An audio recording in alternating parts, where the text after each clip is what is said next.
local dining economy. His mysterious behavior over the next few nights, creeping in at midnight, scribbling furiously in a hidden notebook, and occasionally smelling like lobster thermidor, sent the girls into a frenzy of speculation. He's being recruited by a rival restaurant, Jana decided, pacing the living room. He's going to leave us for a place with better countertops and a walk-in freezer. I think he's joined a secret society, Chrissy whispered. The kind with handshakes and fancy hats. The truth eventually came out when Jana and Chrissy, consumed by curiosity, followed him to a high-end French bistro, only to find him meticulously measuring the temperature of his soup with a thermometer. The resulting scene involving a spilled carafe of wine, a very confused waiter, and Jack trying to explain the concept of unbiased journalism while wearing a fake mustache, became a legendary entry in the apartment's history. Chapter 14, The Midnight Sonata. Just as the secret shopper debacle was fading, a new auditory challenge emerged. Chrissy, inspired by a late-night television special on the healing power of music, had purchased a plastic recorder from a garage sale. It's good for the soul, Johnny, Chrissy explained, blowing a shrill, piercing note that made the glasses in the cabinet rattle. It helps align my chakras. For the next 3 days, the apartment was subjected to a relentless barrage of Mary Had a Little Lamb, played 3 octaves to high and consistently out of rhythm. Jack tried to wear his chef's hat as a makeshift sound barrier, while Jana spent more time at the flower shop than ever before. The real problem, however, was downstairs.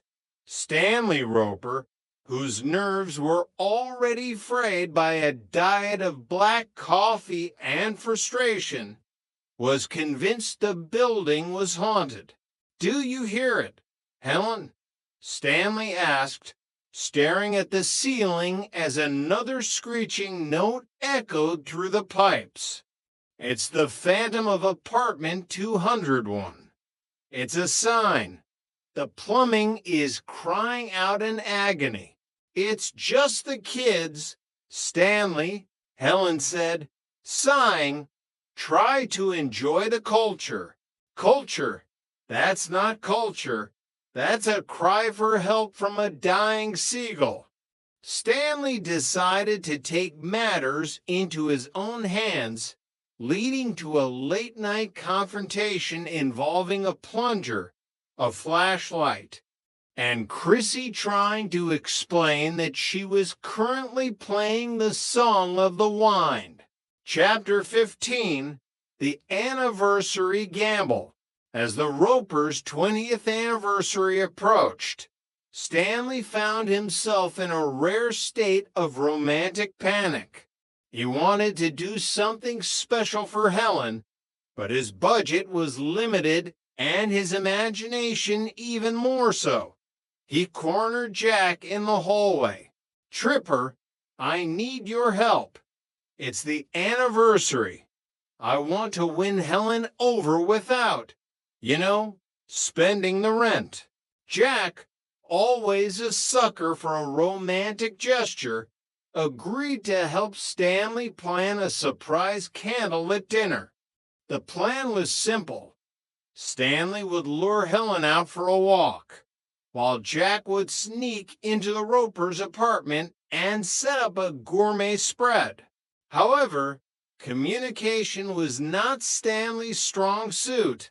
He gave Jack a key that he thought was for the back door, but was actually the master key for the entire building. In the confusion of the evening, Jack ended up setting the table in the wrong apartment, the roommate's own living room, while Stanley led Helen into a dark, empty kitchen downstairs. When Jeanne and Chrissy returned home to find their living room transformed into a romantic grotto, complete with Jack in a tuxedo and a bottle of bubbly, they assumed the worst. "Jack, we didn't know you felt this way," Chrissy cried, looking at the two place settings. "Which one of us is it for?" Jana asked, her voice a mix of confusion and alarm. The entrance of the Ropers, Stanley looking bewildered and Helen looking furious, turned the evening into a classic farce of slamming doors and mistaken identities. By the time the dust settled, Helen was laughing so hard she forgot to be mad. And Stanley ended up paying for a round of drinks at the Beagle as a thank you for the most memorable anniversary of their lives. Chapter 16, The Great Impersonation. The peace of a Saturday afternoon was shattered when Larry Dallymore burst into apartment 201, looking like a man who had just escaped a high-speed chase. He was wearing a suit that was several shades too loud and a smile that was several shades too suspicious.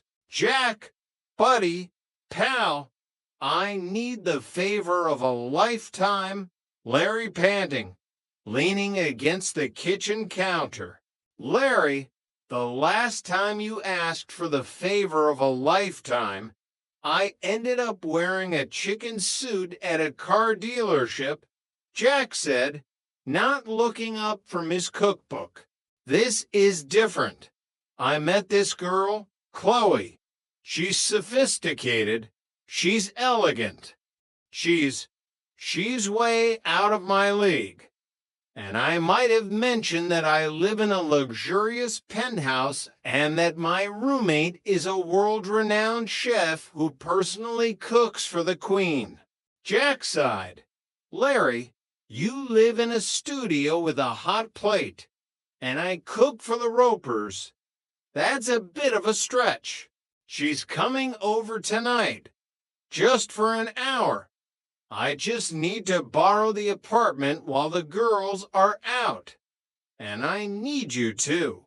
You know, be Jacques, the temperamental French genius." Against his better judgment, Jack agreed. He spent the next hour transforming the living room into a penthouse and donning his most pretentious apron.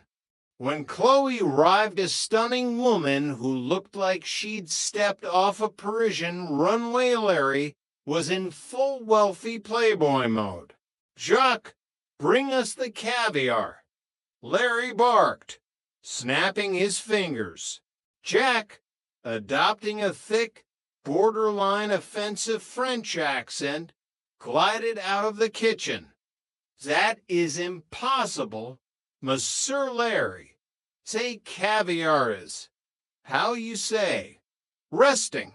The charade was going surprisingly well until Jeanne and Chrissy returned home to hours earlier than expected, carrying 3 bags of groceries and talking loudly about a sale on socks. "Jack, why are you wearing a fake mustache and talking like a cartoon?" Chrissy asked, dropping her bags. The resulting explanation involved Larry trying to claim that Jeanne and Chrissy were his staff, Jack accidentally setting fire to a decorative napkin, and Chloe revealing that she was actually a sociology student doing a study on the performative nature of masculine ego. As she left, laughing, Jack looked at Larry. "Next time, Larry, tell her you're a chicken suit model." It's closer to the truth. Chapter 17, The Fitness Fiasco. The following week, Jana returned home with a determined glint in her eye and a heavy,